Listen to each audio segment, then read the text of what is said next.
trying to get away with such a stupid lie. How long are you going to stay in that student mindset?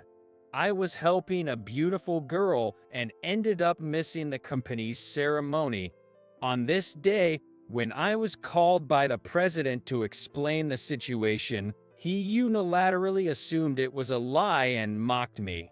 Sure, I think it's like something out of a comics, but couldn't he at least confirm the facts? We don't need trash who would choose a girl over the company. You're fired. No matter how many times I explained, he wouldn't believe me, and in the end, I was even fired. My career as a working adult ended on my first day at the office. I was overcome with despair when the HR manager burst into the room. My name is Carl Newman.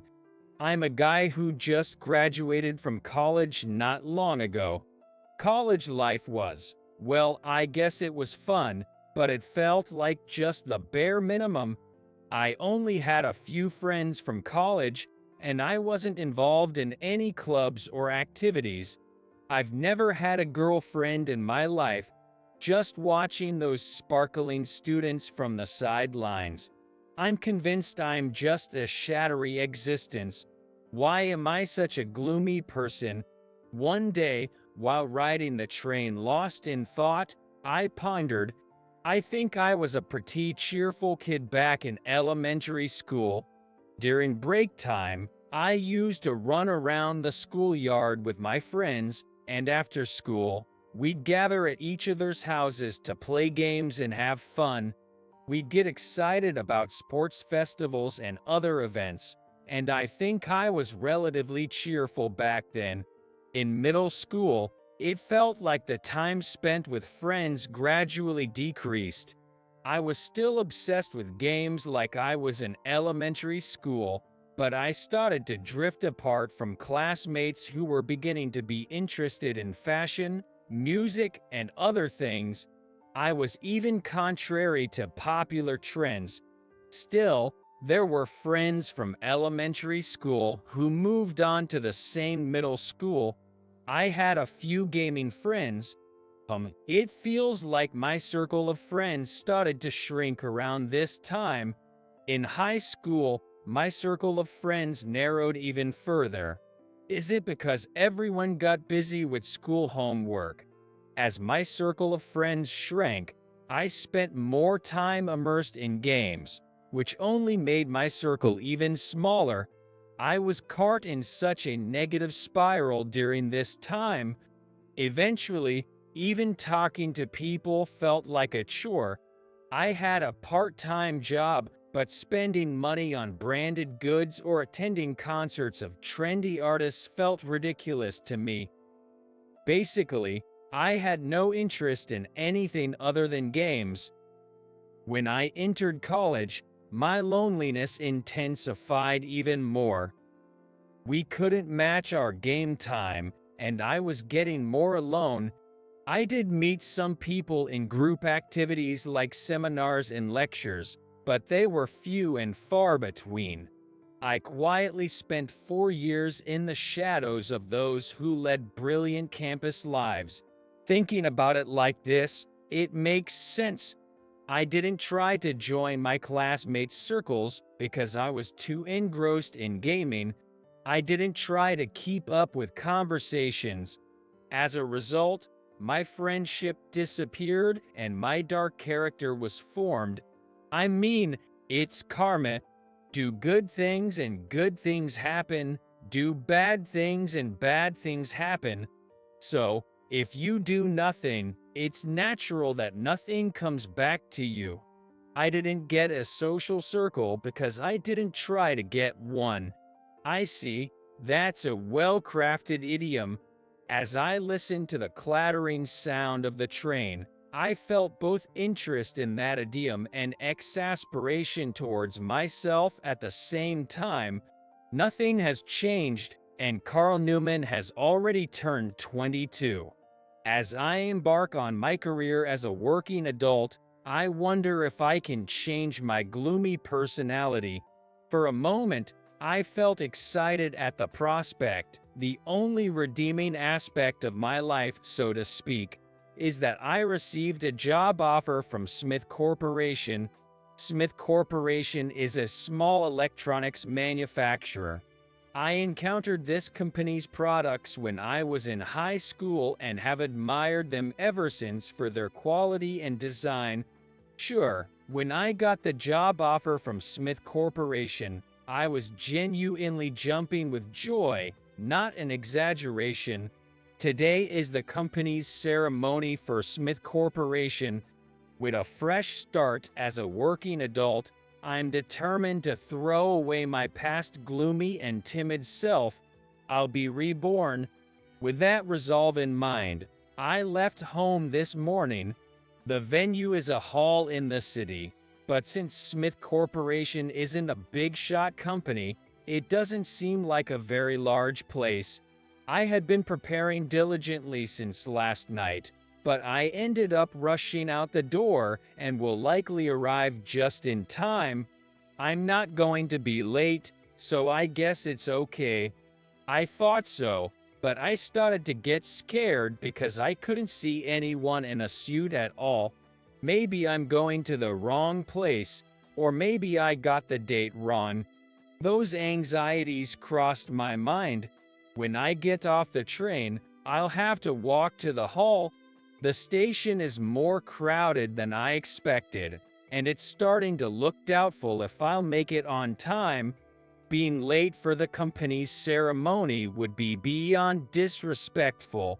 I searched for the shortest route on my phone's map app and hurried along. Is this really the right way?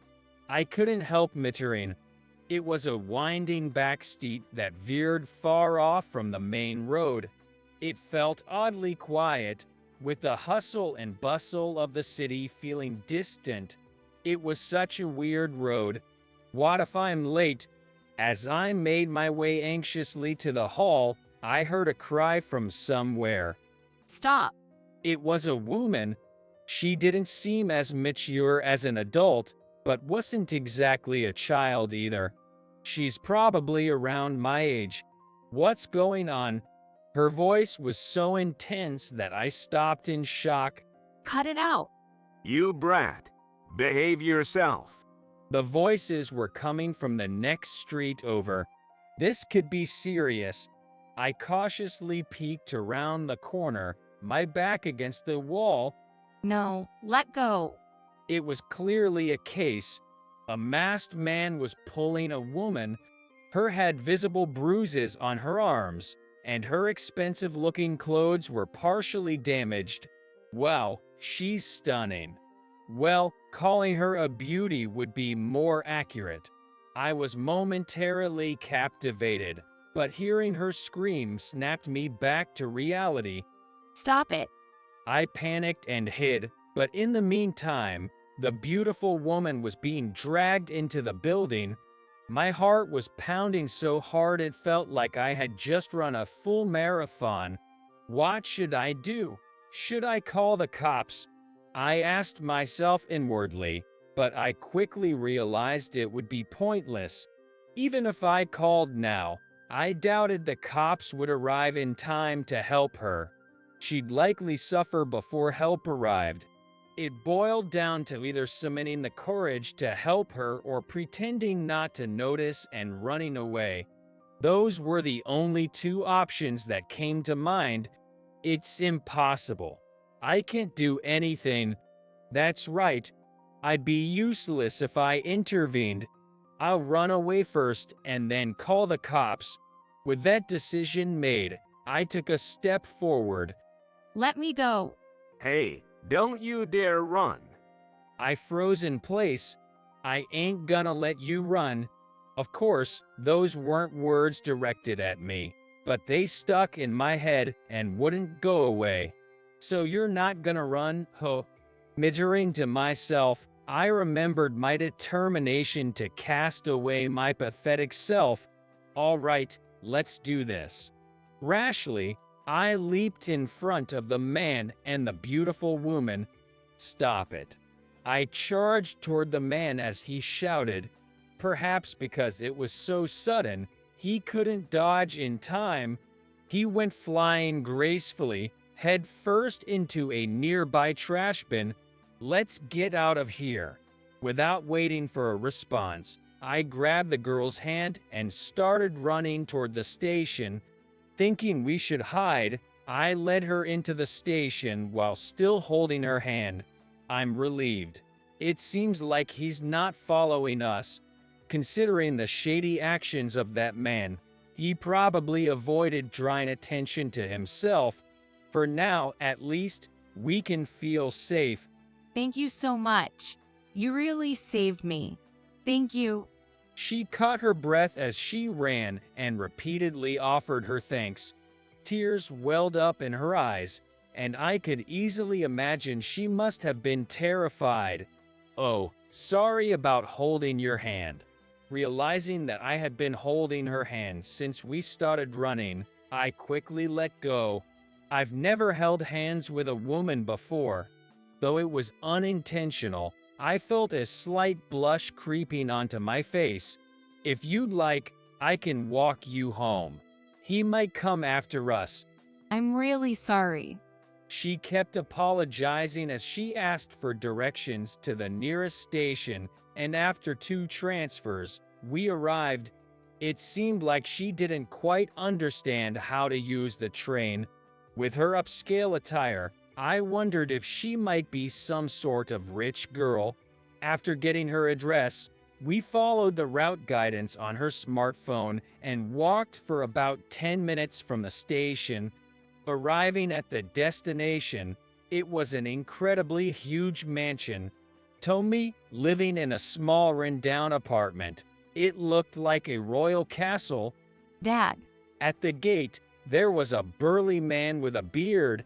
As soon as she saw him, the girl ran towards him.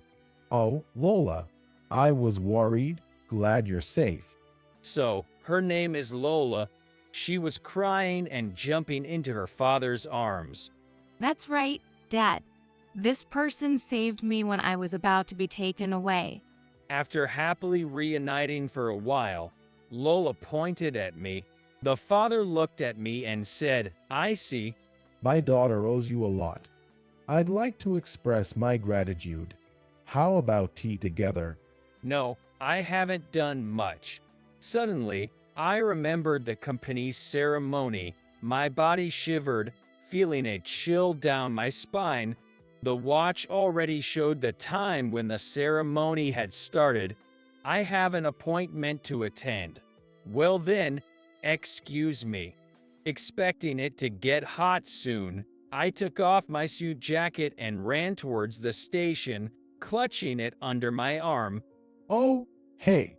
After a few steps, Lola's father called out to me. Wondering what it could be, I turned around, and he was holding a shiny black stick. "You dropped your pen." "Thank you." It was my pen, the one I received as a commemoration of my job offer from Smith Corporation. It was black and had the company name engraved in gold. "All right, see you."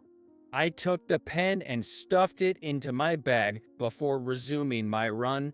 Should I have at least mentioned my name?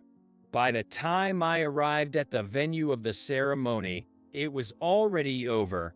Oh my God! As I wandered, feeling dejected, I came across a luxury car in the parking lot.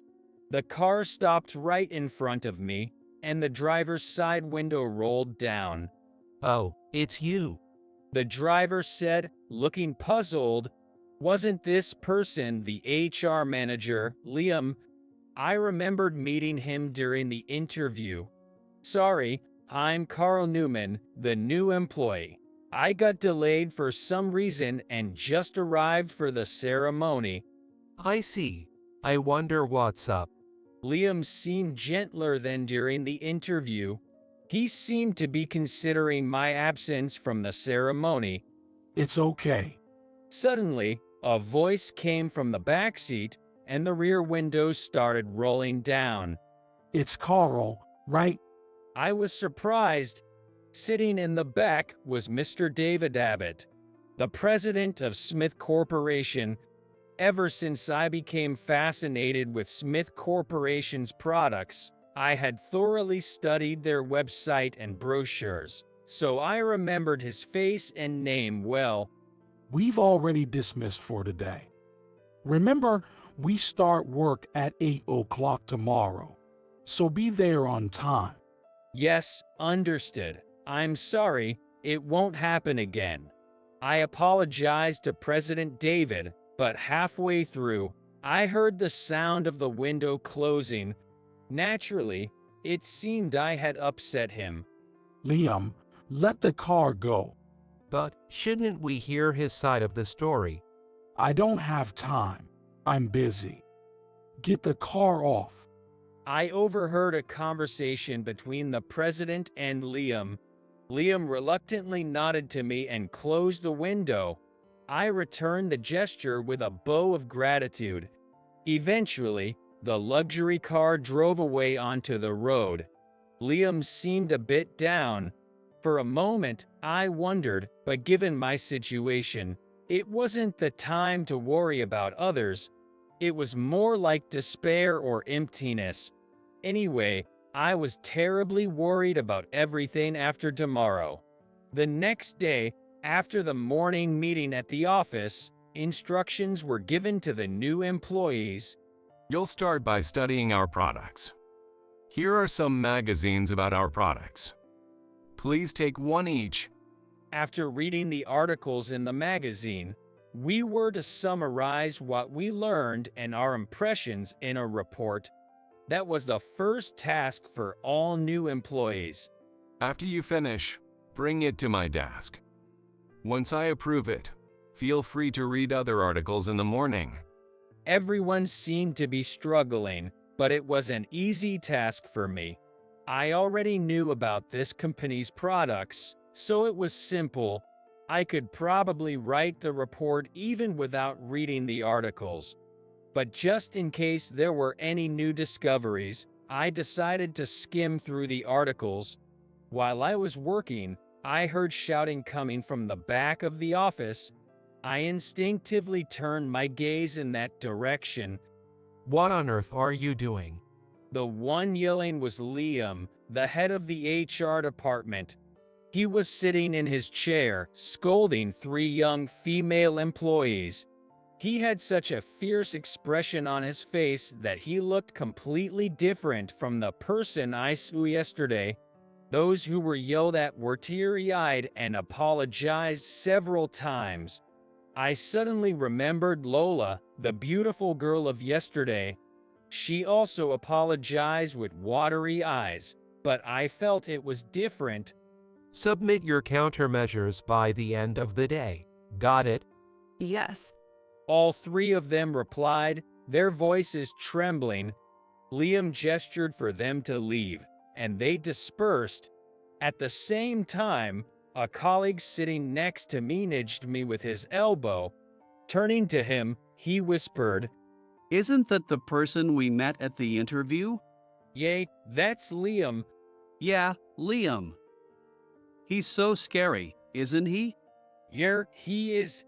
"I can't stand it."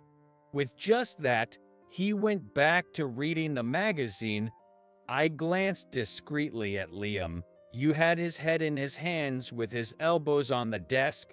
It was when I had finished writing the report and was about to submit it. Suddenly, the office door banged open and President appeared. Everyone, led by the senior employees, stood up. Oh, it's you, Carl. Come here for a moment. Yes, I was guided to the president's office. The office had a luxurious decoration, and the reception set looked comfortable to sit on. You know why you were called, right? The president sat on the desk, crossing his legs and arms, and spoke to me. I knew the reason for the summons. It had been bothering me, and that's why I had trouble falling asleep yesterday. It's about yesterday, missing the ceremony without permission. That's right. I'm really sorry. I sincerely apologized. How did the president take my apology? I couldn't see his face. So, let's start by hearing your explanation. It surely wasn't just oversleeping, right? I hesitated for a moment. The reason for my absence was like something out of a comics, but I couldn't lie about it. I decided to be honest. With that in mind, I began my explanation after denying the oversleeping theory. I was helping someone. Someone. Yes, a girl who seemed to be in danger of being abducted. I encountered the scene in an alley near the venue and helped her, escorting her home. As I spoke, the president looked at me with a straight face, arms crossed. After a while, his face began to crumble. Then, unable to contain himself, he burst into laughter. You're saying you missed it because you were rescuing a kidnapped girl? Yes. Oh man, that's funny. I haven't laughed this much in a while. Needless to say, his laughter likely contained a mocking intent. After a good laugh, the president returned to a serious expression, but perhaps it was a memory-induced laughter, as his lips soon curled up again.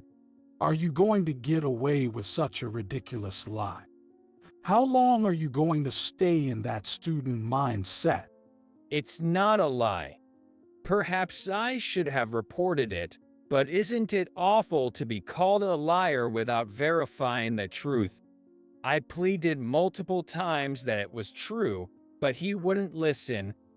Can someone like you, who would choose a girl over the company, really handle being a professional? We don't need trash like you. You're fired. For a few seconds, I couldn't understand the president's words. When I finally realized, my body shook and cold sweat broke out. Fired. But why? I told you we don't need you. A liar like you would only hold everyone back at work. Now, get out. My vision blurred. I had finally achieved my dream of joining Smith Corporation, only to lose it like this. It couldn't be helped. It was the consequence of meddling and sticking my nose where it didn't belong. I resigned myself to it and accepted the dismissal with a yes, understood. It happened right at that moment. Bam! The door to the president's office suddenly burst open. Excuse me. It was Liam, looking quite flustered. Sweat beaded on his forehead. It seemed serious. What's the matter, Liam? The president seemed irritated by the abrupt visitor, but Liam still wasn't calm.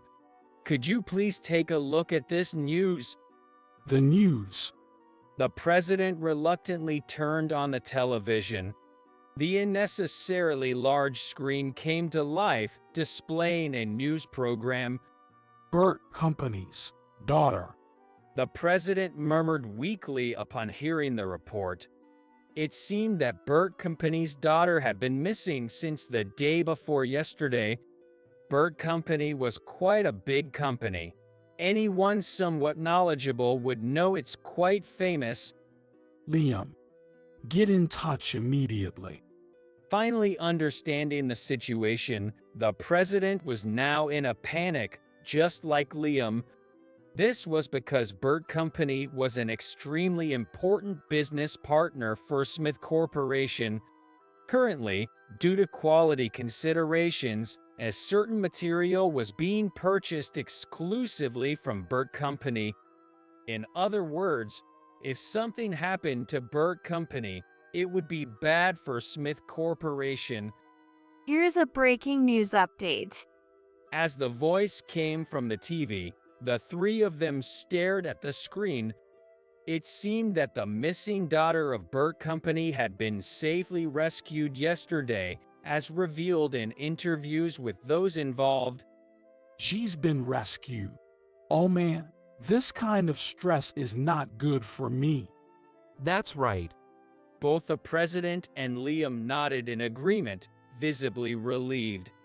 They must have felt a huge sense of relief. Oh, Carl, you're still here. I told you, you're fired. Go on, get out. What? Liam exclaimed in surprise at the president's words. What was he so surprised about? Liam must have known that I skipped the induction ceremony. Thank you for everything. I gave a formal farewell and left the president's office dejectedly. You're fired. As we passed each other, Liam muttered, his expression twisted in what seemed like bitterness. Just as I left the president's office, a woman from the office hurried over. She seemed to have something urgent to tell the president. Excuse me, there's a visitor. A visitor? I didn't hear about this. Who is it? Yes, it's Mr. Percy Randall from Burt Company. I was surprised. It was Percy Randall, the president of Burt Company. I knew his name from the news earlier. It seemed like incredible timing, but it had nothing to do with me. While my colleagues were finishing up their reports, I packed up my things. The guy next to me asked what was wrong, but I didn't feel like explaining. I just smiled and said there were some personal issues. Just as I was about to leave, I heard the president's voice from the hallway. Is this someone from my company? Following that, I recognized a familiar voice. Yes, absolutely. It's someone from your company. As I looked toward the source of the voice, the office door slammed open again. There stood the president and a well-built man with a beard by his side. Suddenly, our eyes met. Oh, it's him. The one carrying that bag. As soon as he said that, it all came back to me. The man from the luxurious mansion I met yesterday. In other words, Lola's father. Oh, really? The president was taken aback, his words faltering dramatically. I was just as bewildered by the situation. Yes, I'd like to have a word with him. All right, Carl, come here. Invited by president, I was led to the reception room next to the office. Upon closer inspection, it seemed that Lola's father was indeed Percy Randall, the president of Burt Company. In other words, the missing young lady mentioned in the news was Lola, and I had unwittingly gotten involved in her disappearance. I heard from my daughter. Carl, you were very brave. No, it's not. My heart was racing. What have I done? Even though I didn't know, I ended up being a party to such a newsworthy event with just one impulsive act. I wasn't regretting it, but I was simply bewildered. They couldn't discuss the details of the case as it was under investigation, but Lola had apparently been kidnapped, presumably for ransom. I stumbled upon that situation, and that's how we got here. Looking forward to your future endeavors, Carl. With those words, Percy let out a hearty laugh. Our president chimed in, laughing exaggeratedly as well. But how did he figure out I'm with Smith Corporation? Right after thinking that, I remembered dropping the commemorative pen in front of the mansion. He must have seen the engraved company name. If there are people like him, Carl, I'd like to build a good relationship with your company. Percy said with a smile as he shook hands with David. Our president once again laughed artificially. But I'm fired. I hesitated about whether to speak up, but since I'm getting fired anyway, there's no need to show respect to the president. All right, let's just say it. I'm sorry, but I'll be resigning today. I just spoke with president. You're resigning. Percy exclaimed loudly, his eyes widening in shock. He looked quite taken aback. I felt a twinge of guilt in my heart. Carl, calm down. It's just a joke. Don't take it seriously. President tried to cover up his panic with a clumsy excuse, but I didn't listen to him. I'm sorry, but I'll excuse myself here. I'm just a loser who chooses a girl over the company. Quoting President words, I stood up. He tried to grab my hand to stop me, but he seemed to just miss it. Carl, I was called back by Percy. Turning around, he gestured with both palms towards me, implying that I should wait. David, what did Carl just say? Well, you see. President seemed bewildered and unable to say anything. Since there was no other choice, I explained the situation in his place. Yesterday was my company's ceremony, and I was helping Lola and I couldn't make it. I was told that the scum who chose the girl over the company was fired. As the conversation progressed, Percy's face turned red with anger. David, you. I apologize. I never imagined his story could be true and that the girl in question was your daughter. David was bowing deeply to Percy. However, Percy's anger couldn't be contained. I'm not saying this because she's my daughter. I can't believe you're such a heartless person. A previous conversation is retracted. I'll have to reconsider our future transactions. For Burt Company, losing a small deal with Smith Corporation wouldn't make much difference. But for Smith Corp, losing the deal with Burt Company would be the end of everything.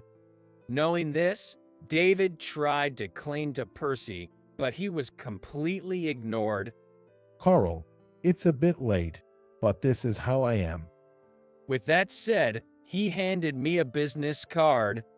Percy Randall, CEO of Burt Company. It's quite something to receive such an impressive business card on my second day as a working adult. I'm sorry, I'm a new employee and I don't have a business card yet. I see. Can you tell me your phone number? I'd like to thank you properly another day. Of course. Thinking it would be rude to refuse, I gave him my cell phone number. Well then, I'll take my leave now, since I'm fired. I'll leave now, too. The two of us left the meeting room. Oh, no. David reached out his hand towards us while still seated, but both I and Percy just gave him cold stares. Without saying anything, we didn't extend our hands either. President was crying uncontrollably, wetting the floor with tears, looking incredibly pathetic. In the hallway, I passed by Liam. He looked at me with a sad expression and gave a slight nod.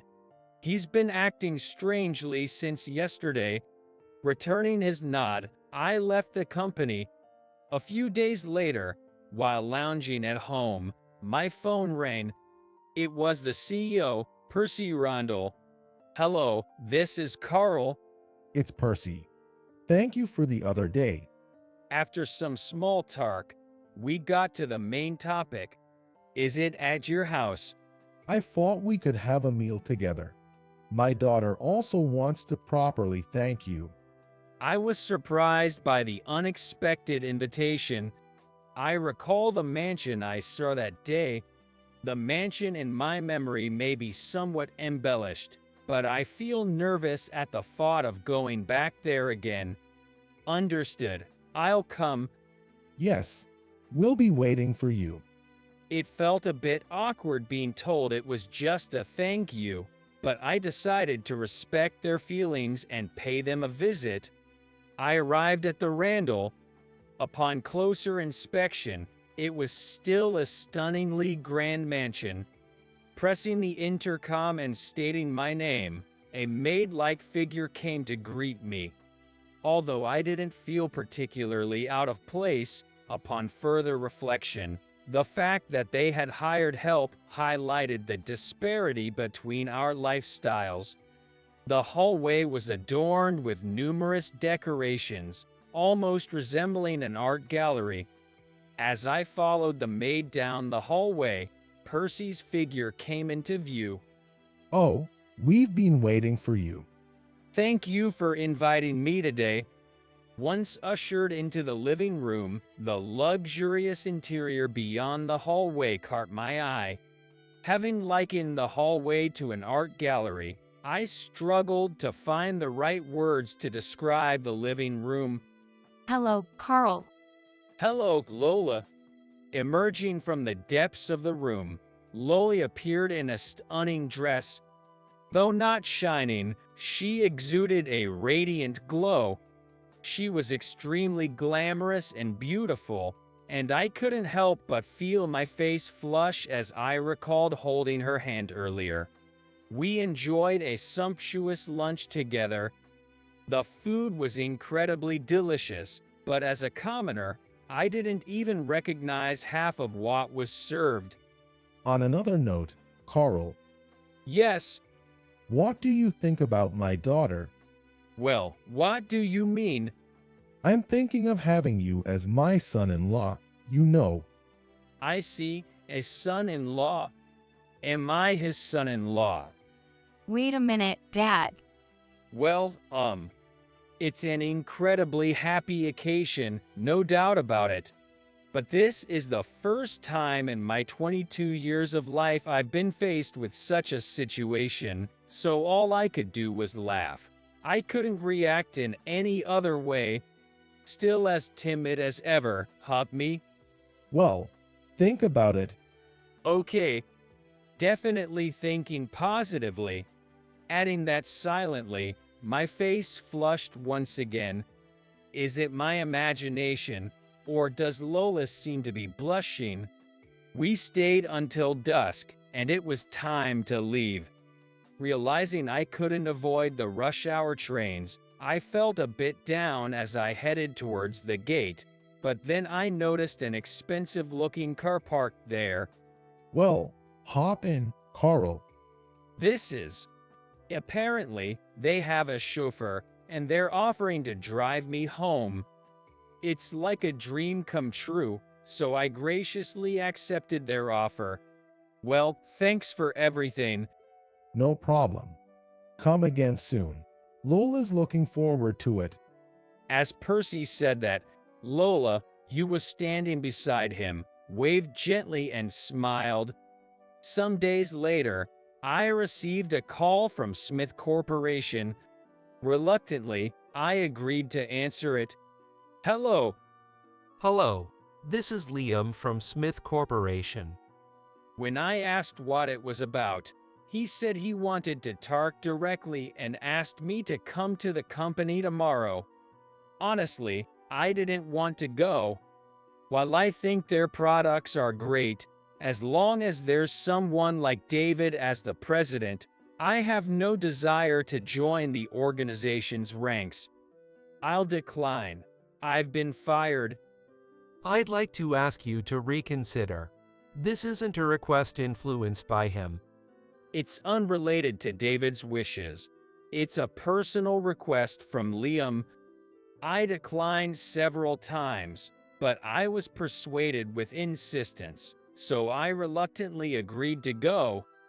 I don't hold any grudges against Liam. The next day, I arrived at the office at 8 a.m. to attend the morning meeting. It felt like my former colleague's eyes were piercing into me. Next, we have Liam from HR. Yes, Liam took the stage. I suddenly noticed that I couldn't see President. He usually sits near the stage, with his arms and legs crossed. out of the blue, I must apologize to everyone. Suddenly, he said that, remove the microphone from the stand. And then, I am truly sorry. he suddenly apologized deeply. It was such an abrupt event that I couldn't grasp what was happening. Many employees seemed confused and started to murmur. When I looked up, Liam was explaining the situation. I have behaved terribly toward all of you. I found it surprising. He's always been so gentle and humble. I thought he was a kind person. That's why it felt strange to see him shouting in the office. I have shouted at people. I have kicked desks and chairs, and I have used foul language. No matter how much I apologize, I cannot bear the shame. Apparently, he had been manipulated by David like a puppet. Liam knew that such a leadership style was wrong. However, when it became apparent that he wasn't following the president's orders, he was unavoidably subjected to pay cuts. He was also subjected to what was almost like surveillance. I also have a family, a wife and children, to support our livelihood. I had no choice but to obey his orders. To avoid further pay cuts, he had to keep quiet, Liam tearfully explained. I'm truly sorry. He apologized again at the end of his speech. As expected, Liam seems to be a genuinely good person. The frustrated face I saw on the day of the ceremony. The next day, I saw him clutching his head, looking like he had swallowed a bitter pill. The sorrowful expression he wore when he bowed in the hallway. All of those must have been expressions of Liam's true feelings. He was following David's orders, but his conscience couldn't help but surface, I thought, watching him apologize with such impeccable form. After the morning meeting, Liam and the company executives personally informed me of the retraction of my dismissal. In particular, it seems that Liam, who recommended me for the job during our third interview, really wanted me to be hired. By the way, where is David? He didn't seem to be here since this morning. Returning to Smith Corporation would be fine, but honestly, I was thinking of declining if that person was still there. Oh, that's not a problem. Well, I mean, it is a problem, but... Apparently, on the same day I was fired, something unfortunate also happened to David.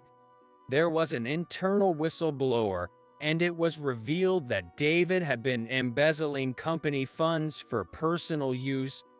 He was arrested recently and voluntarily stepped down from the presidency.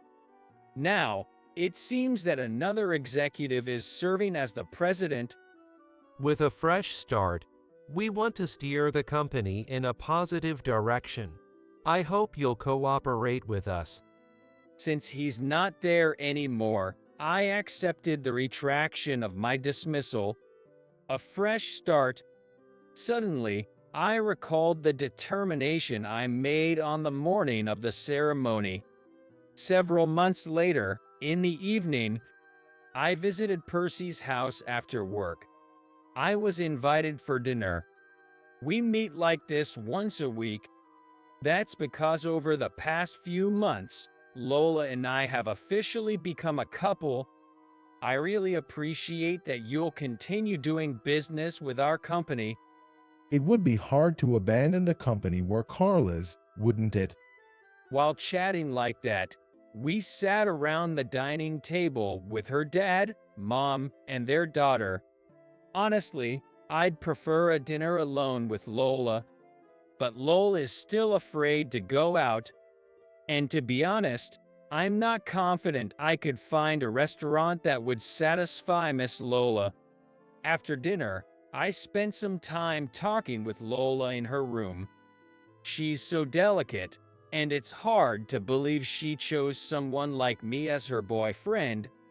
On the way home, they offered me a ride again. As I waved to the three of them, the car started moving.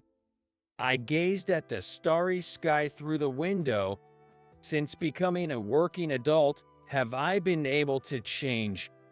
At least I think I've made progress, enough to have a girlfriend. Back then, I made the choice not to run away and to help her. That's why we have this connection now. Former President David lost everything because he indulged in greed and embezzled money. It's karma, isn't it? That's a really good idiom. I was impressed by that. To ensure I don't lose what I've finally obtained, I vow to continue making good choices in the future. And so, I swear to the starry sky,